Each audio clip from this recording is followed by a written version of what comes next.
Unit 6. Track 20. Speaker 1. Well, my old man was always going to the doctor for this, that or the other reason, but never for any life-threatening calls. Whatever the doctor said was gospel, no questions asked. Didn't have a clue what he was putting into his system, poor man. If the doc said it was the thing to take, you can bet he believed it.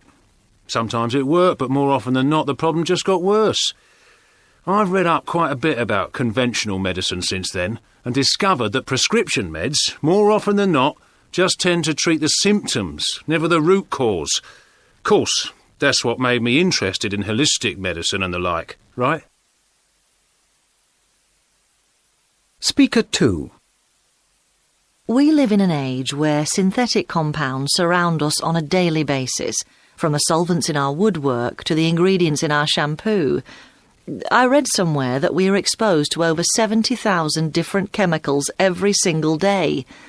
Did you know the same ingredients in our toothpaste can be found in car engine oil? Some of these have, of course, been classified as carcinogens, so it's hardly surprising that the more domestic products we use in the home, the more we see an increase in cancer rates. If you're worried about your health, there are alternatives to chlorines and bleaches. In pre-industrial eras, our grandmothers used vinegar and lemon juice, salt and bicarbonate of soda to clean the house. You can do the same. Speaker 3.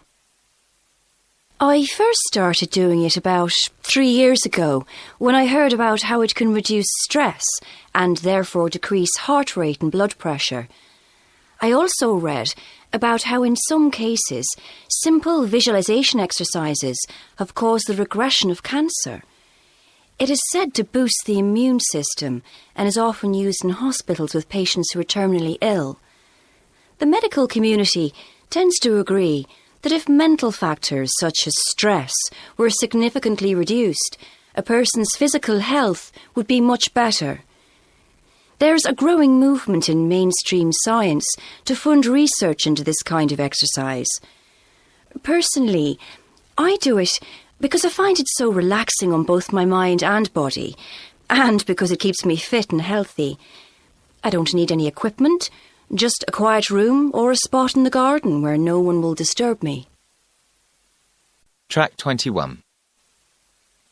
1. I found a box of abandoned kittens by the side of the road the other day. Oh no, that's terrible. What did you do? Well, I took them to the cat rescue centre, of course. They were a bit hungry, but basically okay. Well, that was good of you. Anyone worth their salt would have tried to give them a chance. But what heartless person could have left them there in the first place? 2. Did Sally tell you that she's been having a hard time at work? No. Why? What's been happening? She's been putting in all this overtime and is just fed up of being taken for granted. Everyone expects her to run around for them all the time. Well, why doesn't she complain to her supervisor? She'd never do that. She's the next in line for promotion, so she knows which side her bread is buttered. Yeah, I suppose you're right. 3. Emily got into trouble at school yesterday. No, you're joking. Whatever for? Well, apparently she was accused of breaking a window. No, I don't believe it. What did she say? She denied it, of course, and I think the headmaster believed her story. Well, of course he did. How could anyone suspect Emily of lying? She looks as if butter wouldn't melt in her mouth. And it's true, it wouldn't. 4. Hello, Bob. How's business? Not so bad. Pretty good, in fact. Really? That's fabulous. I always knew you'd make a good salesman. It's not me, it's the book. Everyone just wants a copy. The first 1,000 sold like hotcakes. I'm already halfway through the second shipment. How about you? Why don't I try and interest you? Oh, no, you don't.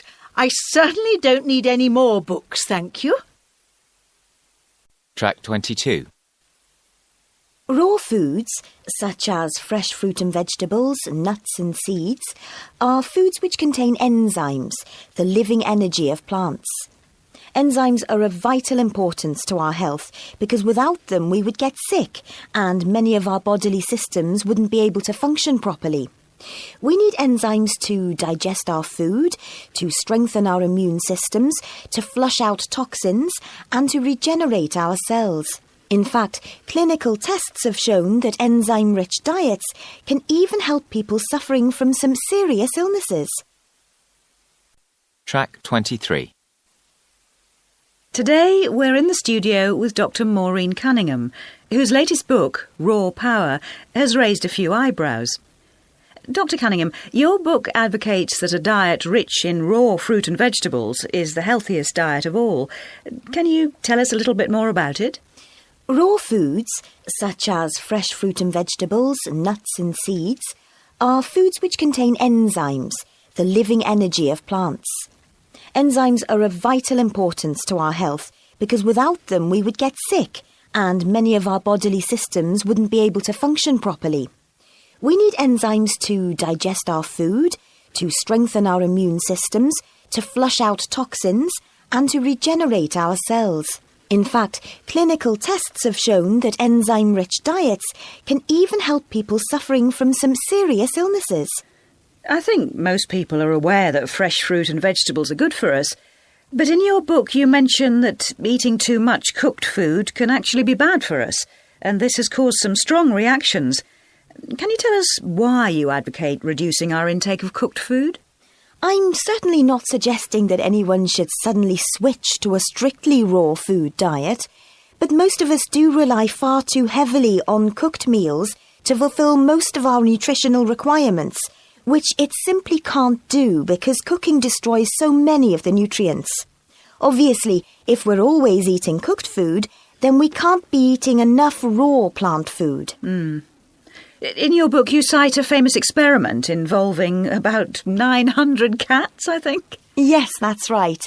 Half of the cats, which were studied over 4 generations, were fed a diet of raw meat, which is, of course, the natural diet of cats, while the other half were fed cooked processed meat, tinned cat food. Within only 1 generation, this second group had started to develop a variety of pathological problems, similar to the health problems that so often afflict even humans today. The second generation of cats suffered even more, and with each subsequent generation, the problems increased, so that by the 4th generation, the cats were displaying all kinds of problems. Conversely, the majority of cats in the first group lived healthy, long lives in each generation, with very few of them developing serious illnesses. But surely humans are not cats, and our bodies react differently to cooked foods? Yes, but we all need enzymes to digest our food, which unfortunately suffer complete and total destruction by cooking. This means we have to draw on our own limited reserve of enzymes, which puts enormous strain on our bodies. Similarly, as most people are aware, much of the vitamin content of foods is destroyed by cooking. But that's not all. A great deal of protein is damaged or destroyed when we cook our food, so that it becomes either completely useless or, worse still, toxic to us. Well, how are we supposed to get enough protein then? Well, fortunately, most raw foods contain protein in easily digestible form. All nuts and beans are rich in protein, and in fact the richest source of protein is found in sprouted seeds and beans. So, does that mean that we don't need to worry about eating 2 square, home-cooked meals every day, as long as we eat a salad or some fruit? Well, basically, I would recommend eating plenty of raw food, salads and vegetables with every meal. Further evidence is showing that the majority of our health problems are related to an ineffective immune system that has been weakened by a bad diet. Too much junk food, not enough raw plant food. In fact, it has been shown that the body's response to cooked food is to suddenly increase the number of white blood cells in our blood, something that usually happens when our bodies are attacked by alien invaders. By mixing our cooked food with at least 50% raw, we can reverse this reaction and keep our immune system on standby for when it's needed. So, your advice to anyone who hates boiled carrots, as I do, would be... That's simple. Eat them raw. Unit 7, Track 24. Well, I think you're going to see airship hotels. You know, like cruise ships, but in the air. That's likely to be big business because it'll be affordable for most people. Space hotels are a possibility, but they'll be pricey, so accessible only to the few. What's really taking off are eco-friendly holidays, as people are becoming more concerned about how they affect the environment. They're going to be really big, I reckon. Another thing in the offing is your holiday down under. Hydropolis is being designed for an area off the coast of Dubai, an underwater paradise, but again, this is not going to do your bank balance a lot of good. Also, we shouldn't forget that you're still going to get the traditionalist tourist who wants to see the world as it is at ground level, who still yearns to walk the streets of cities of old, you know what I mean. What I can't see happening is this so-called virtual tourism being popular. I mean, you like travel because you want to leave home for a while. That's the whole point, isn't it? I don't think computers will ever be able to really capture that feeling of excitement you get as you climb on board a plane or a ship to go somewhere new, do you? Track 25. You know, I think of all the places we've been to, Edinburgh was my favourite. Really? It's certainly one of my favourites, but compared to Prague and Amsterdam, I don't really think I've got one particular favourite. No? Well, for me, Edinburgh's got it all. Amazing architecture, culture, great shops, and this warm, friendly air about it. I have to agree with you on that point. You feel safe walking about. Perhaps because it's a small city and everything's easy to get to. Personally, though, I found the architecture rather intimidating. All those tall, stark buildings and dark stone. You can really believe all the ghost stories that come out of Scotland. Well, that's exactly what's so amazing about it. The setting and buildings make you feel you've walked onto a Charles Dickens film set with their medieval and Georgian facades. Then you walk inside and you're hit with vibrant colours and the innovative designs of modern life. I think what I liked about the place most were the coffee shops and art cafes. As you say, they were colourful, but I was struck by the friendliness of the people. Did you notice how chatty everyone was? And the laughter. I seem to remember lots of animated conversation and laughter. Fantastic. Yes, they were very helpful too, weren't they? And I remember the aroma of fresh coffee and bread in the shops, while outside, the crisp sea breeze left a faint taste of salt in my mouth. Yes, definitely worth a return visit. Possibly around festival time. How'd you fancy that? Track 26. Speaker 1. I've been fascinated by the universe and our place in it for as long as I can remember. As a property developer, I built up a real empire here in sunny California, all the time keeping a close eye on developments in the space program. The current race to create space flights for tourists is particularly exciting. But no sooner had NASA announced plans for a space station than I decided I had to have a piece of that pie. Space tourism is just moments away. So why not be the first to build an orbiting space hotel? Wild, huh? We're almost there, though. Speaker 2. To be honest, studying the space science modules in my physics course here at university have put me right off the idea of going into orbit in a spacecraft in this day and age. Not only are there risks involved in launching, but there's also the danger of space debris. Surely that's more than enough to make me feel just fine looking at the stars with my feet placed firmly on the ground. Speaker 3. Astronaut passengers will come to the spaceport 3 days prior to the flight for pre-flight training. This is to prepare them mentally and physically for the spaceflight experience and enable astronauts to become acquainted with the spacecraft and their fellow passengers. As we speak, doctors and spaceflight specialists are developing the training program, which will include G-force training. Speaker 4. Space tourism, I ask you. No sooner do they make it to the moon than they start talking about commercialising space travel. Has anybody really stopped to consider the effects this is going to have on the environment? Not only on Earth, but in space too. I recently interviewed an astro-environmentalist for an article I was writing who stressed the need to avoid making the same mistakes in space as we have on Earth. What I want to know is, does anybody in authority really care about these issues, or are the potential profits to be made from commercial space travel too great? Speaker 5. It's been my dream since I was small, really. I used to look up at the night sky and think about what it must be like to be up there, among the stars. And the money, well, I know it's a lot, and I've heard all the ethical arguments about what better use it could be put to, and I agree with them all, but I think it'll be worth it. I've worked hard all my life, and it's my money. Rarely do people of my generation get the chance to fulfill such a dream. At my age, don't I have the right to have this once-in-a-lifetime experience? Unit 8, Track 27. Here are 7 great reasons why you should consider building your next house with straw bales. Reason number 1. Energy efficiency. A well-built straw bale home can save you up to 75% on heating and cooling costs. In fact, in most climates, we do not even install air conditioning units into our homes, as the natural cooling cycles of the planet are enough to keep the house cool all summer long. Reason number 2. Soundproofing.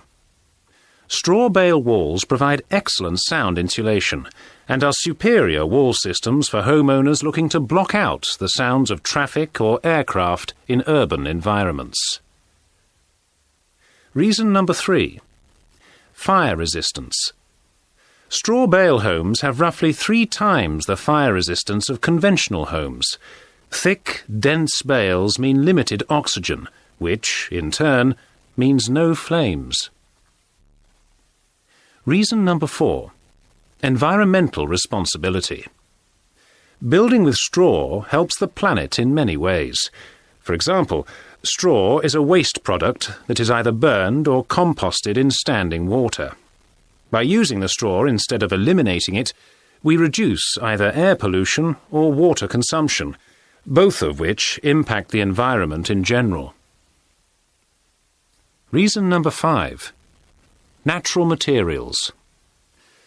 The use of straw as insulation means that the usual standard insulation materials are removed from the home. Standard fiberglass insulation has formaldehyde in it, which is known to cause cancer. Bale walls also eliminate the use of plywood in the walls.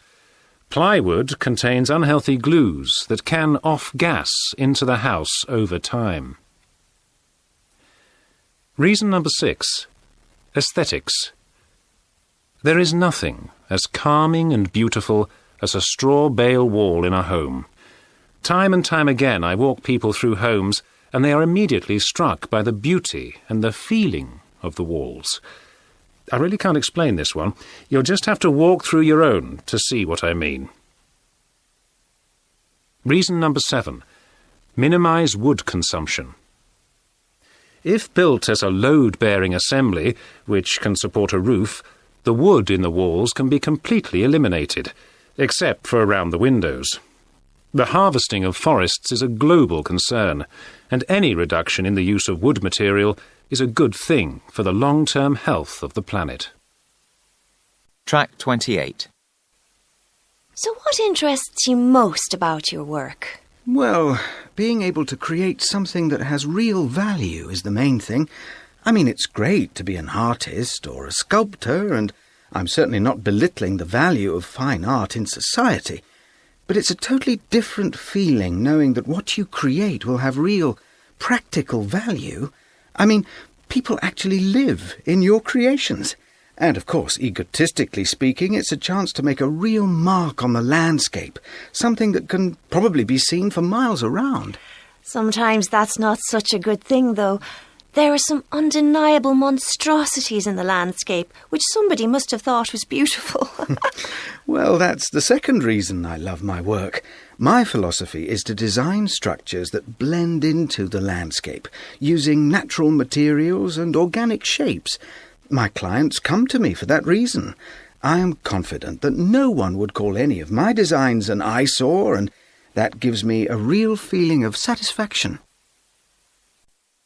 Track 29. Extract 1. So what interests you most about your work? Well, being able to create something that has real value is the main thing. I mean, it's great to be an artist or a sculptor, and I'm certainly not belittling the value of fine art in society.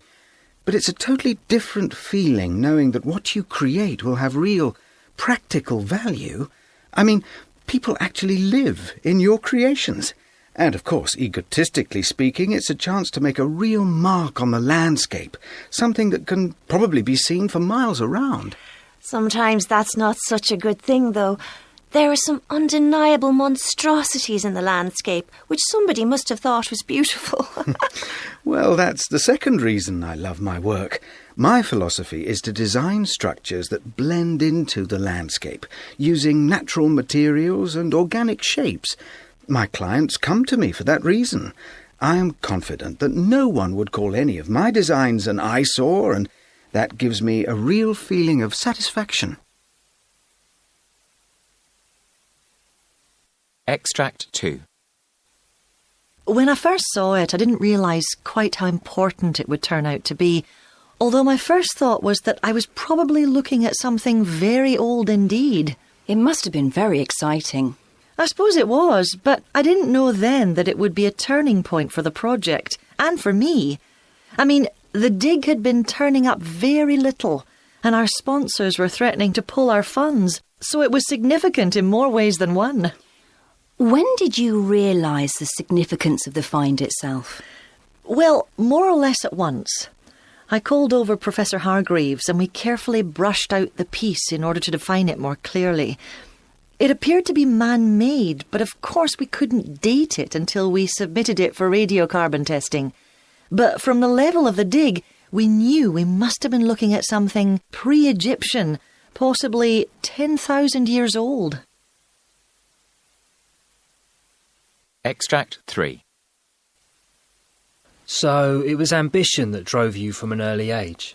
Yeah, I suppose you could say that. I knew I wanted to be famous when I was little. I used to tell all my parents' friends and say, I'm going to be dead famous one day. And what did they say? Well, they laughed mostly. They thought I was being cute, but that just made me more and more determined, see? So that's all I thought about all through school. I wrote my own songs and got a band together, even though my teachers kept telling me I'd never achieve anything the way I was going. And do you think that your fame will last? Are you more concerned about being the flavour of the month or creating a legacy in music that has your name on it? Well, I've since realised that being famous isn't all roses. I mean, I love the media attention, and the money ain't bad either. But there comes a point where you think, OK, that's enough for today. Can you leave me alone now? And they don't. It just keeps going on. And then you start to cherish your privacy and you put dark glasses and hats on and try to achieve anonymity like you had before. Well, some of the time, anyway. It must be a tough life. Track 30. Between 1200 and 1600 AD, the people of Easter Island built and erected around 400 enormous statues, or moai, as they are called, and another 400 were left unfinished in the quarries where they were made. Up to 10 metres tall and weighing up to 75 tons, the enigmatic statues raise a host of questions, not least, why did the islanders build them? How did they move them? And why were so many left unfinished? One theory is that different groups competed against each other, striving to build the most impressive moai. Some researchers have suggested that this moai mania was a disaster for the society. Yet others point to mounting evidence that prehistoric occupants made a success of life on the island, and state that there is in fact painfully little archaeological evidence for the fundamental claims that underpin the self-destruction theory. When the Dutch explorer Jacob Roggeveen discovered the island on Easter Day in 1722, he was stunned at the sight of monumental stone statues lined along the coast. He could see few trees, and he wondered how this apparently small, primitive society had transported and erected such monoliths without timber or ropes. Later on, pollen and soil analysis revealed that the island had once been home to flourishing palm forests, with an estimated 16 million trees. Deforestation seems to have begun as soon as the settlers arrived around 1200, and was complete by about 1500. The reason why the islanders wiped out their forest has long nagged at researchers and is still open to dispute. Some palms may indeed have been cut down to assist in moving the statues, though with their very soft interiors they would not have been ideal for the job.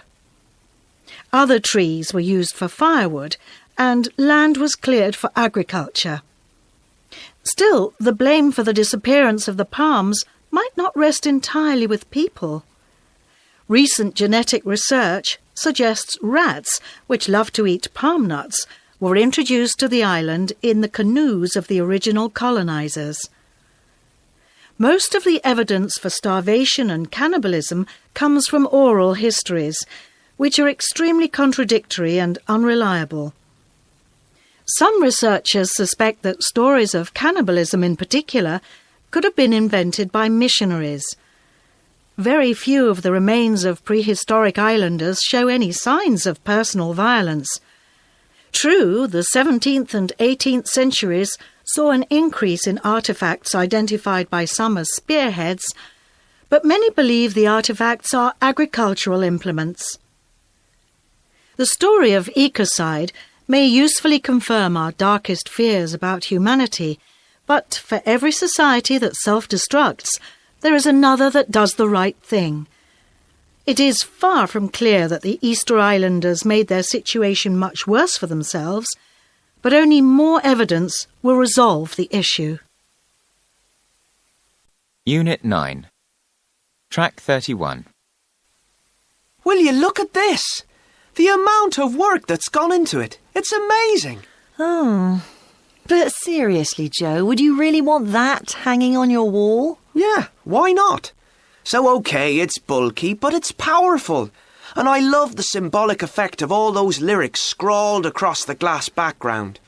Set within the boat like that, it creates the effect of a window on the world as you travel on your voyage through life. Wow, Joe, that's a bit deep for you. Personally, I find the colours rather garish for my tastes. Well, you see, Claire, I think they're meant to be. I mean, it's boat paint. No, I really like it. Track 32.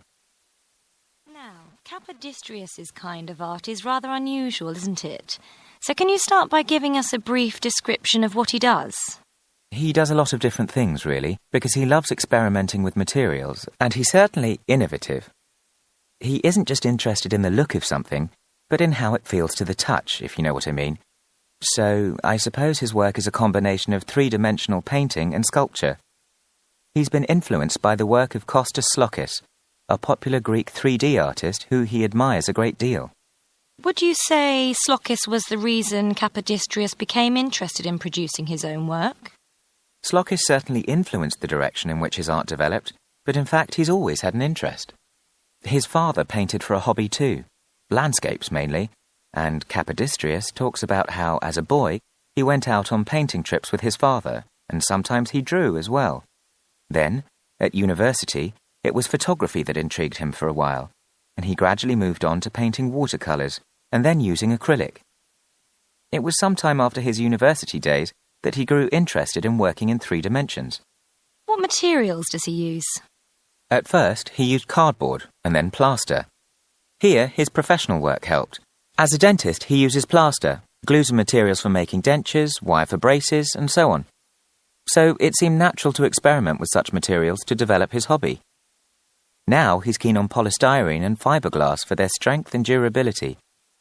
And because fiberglass is used in boat building, there's a link with a major theme in his art, the sea. He loves boats, and they appear in a number of his works. Isn't polystyrene a rather difficult substance to work with? Yes, and not very healthy either. But it's versatile and easy to mix with other materials to create different textures. Capodistrius has an interesting approach to his work. He hasn't followed any art courses and claims not to know much about particular techniques. He just, as he puts it, follows his heart in a painting. When he's creating a new piece, he feels he participates in it, but the materials gradually take on a life of their own and seem to mould themselves. He finds that exciting, and many people would say the same about his work. He's produced a lot of work, yet he hasn't held an exhibition yet. Is there any particular reason? What Capodistrius has said is that the symbolism in his work is increasingly reflective and, in a sense, quite private. For instance, many of his backgrounds contain the lyrics from songs or poems that have a special meaning for him, one that isn't apparent to anyone looking at the painting. On top of that, he doesn't see himself in a professional light and has never sold anything. It's hard to put a price on a work since he spends months on each one. He's also rather shy of publicity. And finally, George, what do you think of Capodistrius's work? He's not regarded as a major modern artist, admittedly, but I would stick my neck out and argue that he's underrated. His best work is expressive without spelling everything out. It encourages viewers to use their imagination. I find I can gaze at one of his works for a long time and go into a reverie. I may not feel I understand the painting, but it certainly evokes ideas and feelings. George Buckingham, thank you very much for coming to talk to us today. Thank you. Track 33. 1. A. I don't know where she finds the time to do all those activities. B. Where she finds the time to do all those activities, I don't know. 2. A. Although this exercise may seem boring, it is useful. B. Boring though this exercise may seem, it is useful. 3. A. You need a complete break from the office. B. What you need is a complete break from the office. 4. A. They are creating unnecessary waste. B. What they are doing is creating unnecessary waste. 5. A. Don't get upset. You just need to go and talk to your teacher about the problem. B. Don't get upset. All you need to do is talk to your teacher about the problem. Track 34.